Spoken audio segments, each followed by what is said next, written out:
Commoner Aneesh കളി തുടങ്ങി. ഒറ്റപ്പെടൽ സ്ട്രാറ്റജി ആണോ എന്നൊരു സംശയം. ഇപ്പം ആരോടും മിണ്ടാതെ ഇങ്ങനെ ഇരിക്കുകയാണ് പുള്ളി. ഇതിന് കാരണം എന്ന് പറഞ്ഞാൽ അവരിങ്ങനെ എല്ലാവരും കൂടി ഇരുന്നിങ്ങനെ ബിഗ് ബോസിൻ്റെ റൂൾസ് ഇങ്ങനെ വായിച്ചുകൊണ്ടിരിക്കുമ്പോൾ ഓരോരുത്തർ മാറി മാറി വായിച്ചുകൊണ്ടിരിക്കുകയാണ്. അപ്പോൾ ആര്യനെ കൊണ്ട് വായിപ്പിക്കാൻ പറയുകയാണ് അനീഷ്. ആര്യൻ ഇങ്ങനെ തപ്പിത്തടഞ്ഞ് വായിച്ചു. അവിടെ കിടന്ന് അവനൊരു ഷോ. അനീഷ് ഒരു ഷോ.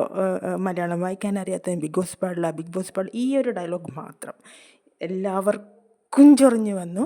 അല്ലെങ്കിൽ കുറച്ചൊരു എല്ലാവരും ഇങ്ങനെ പിരി നിൽക്കുകയാണ്.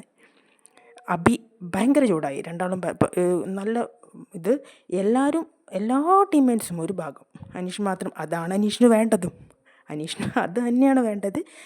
അവൻ പിന്നെ പോയി. പിന്നെ അനീഷ് ഒന്നും മിണ്ടാതെ ഇങ്ങനെ കിച്ചണിൽ പോയി. അപ്പോൾ അത് നമ്മുടെ റെന ഇങ്ങനെ അവൻ വിറപ്പിച്ചുകൊണ്ടിരിക്കുകയാണ്. അനീഷാണെങ്കിൽ ഒരു അക്ഷരം മിണ്ടുന്നില്ല. നല്ല രസമുണ്ട് റെനയുടെ ആ പ്രവൃത്തി.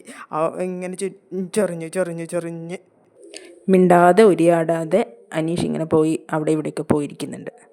അപ്പോഴേക്കും നമ്മുടെ ബിഗ് ബോസിൻ്റെ മോർണിംഗ് സോങ് വന്നു.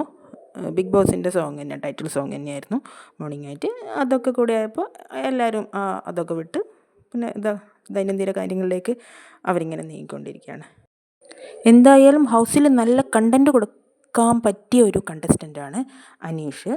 പക്ഷേ ഇങ്ങനെ ആൾക്കാരിങ്ങനെ വെറുപ്പിച്ചിട്ട് പെട്ടെന്ന് പുറത്ത് പോവാതിരുന്നാൽ മതിയായിരുന്നു, കഴിഞ്ഞ തവണത്തെ രതീഷിനെ പോലെ. അത്ര മാത്രമേ ഉള്ളൂ.